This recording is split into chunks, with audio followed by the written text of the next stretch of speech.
तकब्बुर करने वालों के बारे में आता है। बचपन से एक हदीस आपने भी सुनी है, मैंने भी सुनी है। हदीस पाक का मजमून है कि उस जिसके दिल में राई के दाने के बराबर तकब्बुर होगा वो जन्नत में नहीं जाएगा।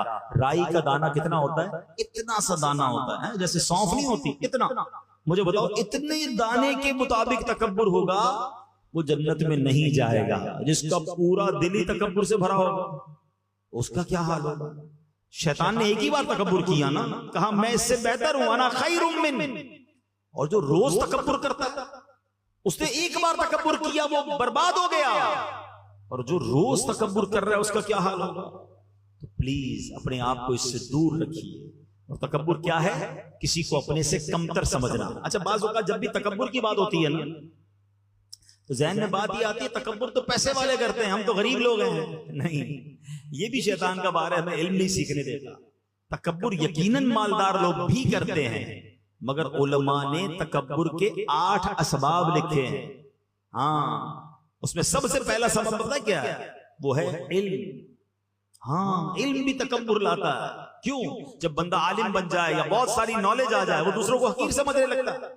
मेरे पास तो इतना कुछ है, इसको तो आता ही कुछ नहीं है। तो यही तो तकब्बुर है ना कि इसको कुछ नहीं आता, मुझे सब आता है। रिवायतों में आता है मन क़ाला अना आलिमुन फहुवा जाहिलुन, जो अपने आप को कहे कि मैं आलिम हूं, फरमाया वो जाहिल है। इल्म सीखना है मगर तकब्बुर नहीं आना चाहिए। दूसरा रीजन उलमा ने लिखा इबादत। इबादत भी तकब्बुर लाती है। हाँ, अब कोई 5 वक्त का नमाजी है, तहज्जुद गुजार है, बहुत अच्छी बात है, लेकिन अगर वो दूसरों को समझ रहा है कि देखो यार ये तो कुछ पढ़ते ही नहीं, मैं 5 टाइम की नमाज पढ़ता हूँ, ये तो सिर्फ जुम्मे की नमाज पढ़ता है, इसको तो आता जाता कुछ नहीं, तो कहीं ऐसा ना हो कि आपकी सारी इबादत बर्बाद कर दी जाए। ये बात याद रखिए। वो एक वाकया है ना कि एक बुजुर्ग अपने बेटे के साथ कहीं सफर पर जा रहे थे, रात हुई, तहज्जुद का वक्त हुआ, बाप बेटे ने उठकर तहज्जुद पढ़ी।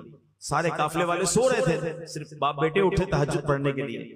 तो बेटा वाले साहब से कहता है, अब्बा जान ये कैसे लोग हैं, सारे सो रहे हैं, कोई नहीं उठा तहज्जुद पढ़ने के लिए। तो बेटा वाले साहब कहते हैं, बेटा तू भी सोया रहता तो ही ठीक था। बात बड़ी पते की है। तहज्जुद पढ़कर अगर दूसरों को हकीर जानना है तो बेहतर था तू भी ना पढ़ता तहज्जुद। इबादत जरूर करनी है मगर किसी को हकीर नहीं जानना। फिर मालदार पैसे होते हैं तो गरीब से तकब्बुर कर रहे होते हैं। खूबसूरती भी तकब्बुर लाती है। बंदा कहता है मैं खूबसूरत, इसका रंग सांवला। ताकत तकब्बुर लाती है, मेरी बॉडी इतनी मजबूत, मेरी इतनी ताकत, ये बेचारा कमजोर, ये मेरे सामने क्या करेगा।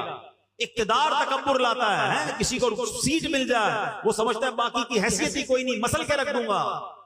ये इक्तदार पर, दौलत पर, खूबसूरती पर, ताकत पर तकब्बुर करने वालों कभी इतराना नहीं।